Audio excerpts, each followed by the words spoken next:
Eu duvido que existe uma pessoa que gosta de todas as regras do D&D quinta edição. Essa aspa é muito forte.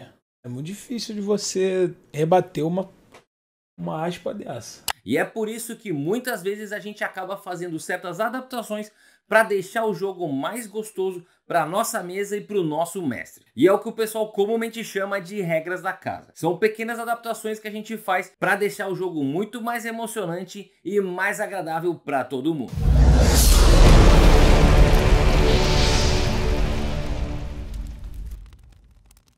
Vamos começar aqui por uma regra que já é polêmica, que é do crítico. Como é que normalmente ela funciona? Se você está atacando com uma espada longa e você tem um acerto normal, o teu dano vai ser 1d8 mais força.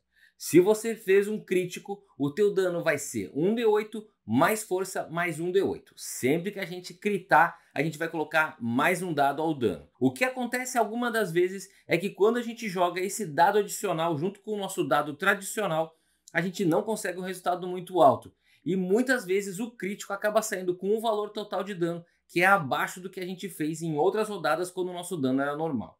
Então essa regra aqui vem para dizer o seguinte: quando a gente tem um crítico, a gente vai rodar o que a gente normalmente roda, que é um D8 mais força. Mas esse segundo 1d8 na verdade seria cheio, para a gente poder ter uma chance muito maior de dar mais dano e fazer o crítico realmente valer a pena. Essa regra aqui é muito boa, ela vai fazer com que os combates fiquem muito mais divertidos, rápidos e mortais. Mas vale a pena a gente lembrar de algumas coisas, como por exemplo, ladinos e paladinos vão dar muito mais dano se a gente aplicar essa regra, e não só os personagens como os inimigos também vão ter acesso. Então você vai sugerir ela com bastante cuidado, porque ela pode te prejudicar. No problema. Beber uma poção de cura sempre vai ser uma coisa que vai te custar um monte no D&D. Não só você vai ter que gastar uma ação, como você pode rodar os dados e nem ganhar uma quantia significativa. Mas tem uma regra que pode mudar isso. Não só ela faz você poder beber uma poção de cura com uma ação bônus, mas se você estiver realmente comprometido e gastar a tua ação, você recupera o máximo possível para aquela poção, sem precisar rodar os dados. Isso faz com que ela seja muito mais efetiva e que você consiga fazer outras coisas na tua rodada além de beber uma poção de cura. Então você passa a ter opção e o personagem consegue ser muito mais versátil e cura passa a ter uma nova função dentro da mesa. A terceira regra aqui é a do flanco, e ela já é opcional por si só. E acontece que alguns mestres acham que ela é muito poderosa, uma vez que os personagens, quando estão em lados opostos ao inimigo, estão ganhando vantagem no ataque. Sim, vai fazer bastante diferença, mas se você acha que isso é muito, você pode simplesmente reduzir o bônus que a pessoa ganha e deixar um bônus estático de mais 2. Isso vai significar que os personagens vão acertar com mais frequência, mas não vai ser aquele exagero que o flanco vai dar. E outras coisas vão acontecer, é que muitas vezes alguns personagens vão procurar se posicionar de outras formas para ganhar outros tipos de vantagem e não ir sempre na direção do flanco, porque ele vai acabar não valendo tanto a pena assim.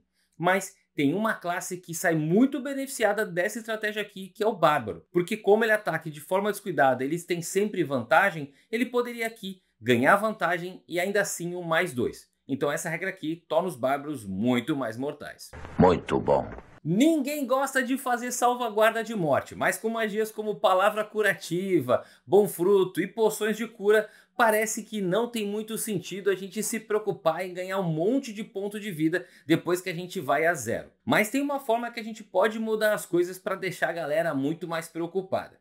Normalmente, quando o teu personagem falha em algumas salvaguardas de morte, toda vez que ele ganha um ponto de vida, isso ali é zerado. E na próxima vez que ele tiver com 0, ele pode falhar mais uma e duas vezes sem ter problemas.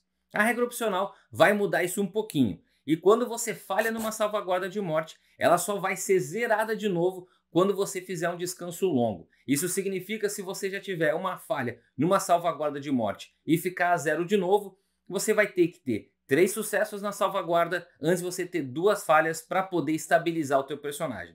Isso aqui vai mudar um monte a perspectiva do combate e as pessoas vão ficar muito mais preocupadas à medida que elas estão perdendo pontos de vida e chegando próximas do 0. E isso vai fazer com que a galera não queira ficar no 0 e vai lutar e vai querer se curar mais vezes. muda completamente o jogo e vale muito a pena. Você é doido?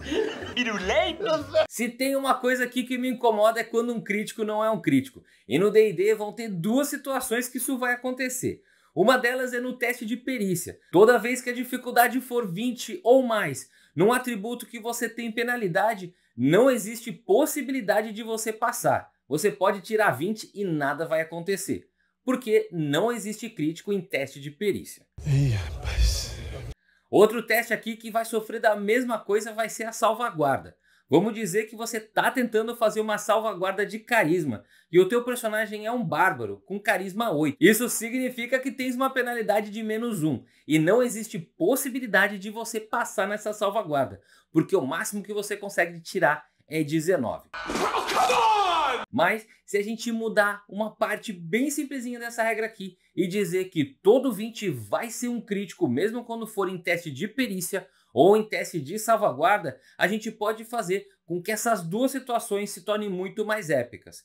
Claro que não vai ser fácil para esse jogador aqui passar nesses testes, porque a chance dele vai ser só de 5%. Mas ele ainda assim vai ter uma chance e vai continuar esperançoso em cada rodada. E quando ele tirar um 20, você sabe que esse cara aqui vai comemorar como se não houvesse amanhã. Então, pessoal, essa aqui foi a minha lista de 5 regras da casa que eu acho super interessantes para trazer para o seu jogo de D&D. Tem uma regra da casa que tu usa na tua mesa de jogo? Coloca aqui embaixo nos comentários e vamos conversar. No mais, pessoal, como de costume, pedir para vocês curtirem, compartilharem, divulgarem a palavra do Noite de Jogo, porque tudo isso ajuda muito a gente a desenvolver o canal e continuar fazendo mais conteúdo para vocês. No mais era isso, muito obrigado e até a próxima.